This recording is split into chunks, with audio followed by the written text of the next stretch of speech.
කෙනෙකුට වුණත් අද නම් කිසිම දෙයක් කරන්න බැහැ. ඔහේ ඉන්න තිබුණා නම් කියලා හිතෙන දවස් එනවා. එය ඉතාමත් සාමාන්‍ය මනුෂ්‍ය ස්වභාවයක්.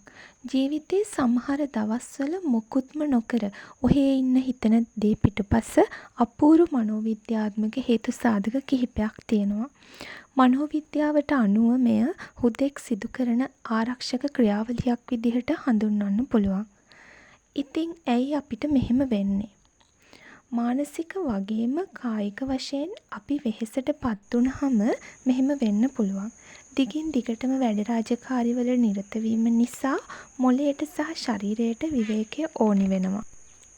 දිනපතා අපි කරන එකම දේවල් නිසා ඇතිවන කම්මැලිකම හෝ එපා වීම නිසාත් අපිට මෙහෙම වෙන්න පුළුවන්.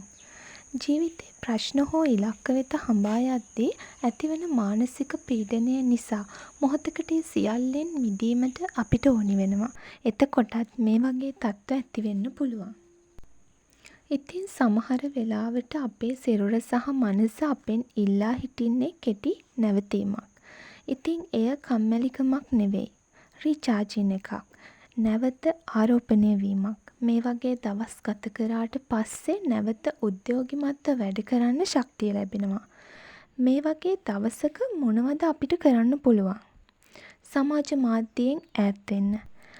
අනුන්ගේ ජීවිත දිහා බලලා Taman වෙහෙසට පත් කරගන්නේ නැතුව ඔයාගේ නිහඬතාවය භුක්ති විඳින්න. ඔයා ආසම දෙයක් කරන්න. එක්ක පොතක් කියවන්න, සංගීතයට සවන් දෙන්න, ඔයා ආසම කෑමක් කන්න, ඔයා ආසම ෆිල්ම් එකක් බලන්න, පොඩ්ඩක් ගෙයින් එළියට ගිහිල්ලා වත්තට ගිහිල්ලා සත්තු දිහා බලන් ඉන්න. මේ වගේ සරල දෙයක් කරන්න.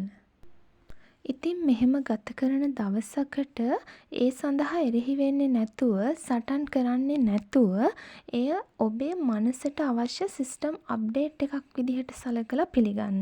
මේ වගේ දවස්වලට ඔයා ගැනම විවේචනාත්මක වෙන්නේ නැතුව මනසට අවශ්‍ය විවේකය ලබා දෙන්න.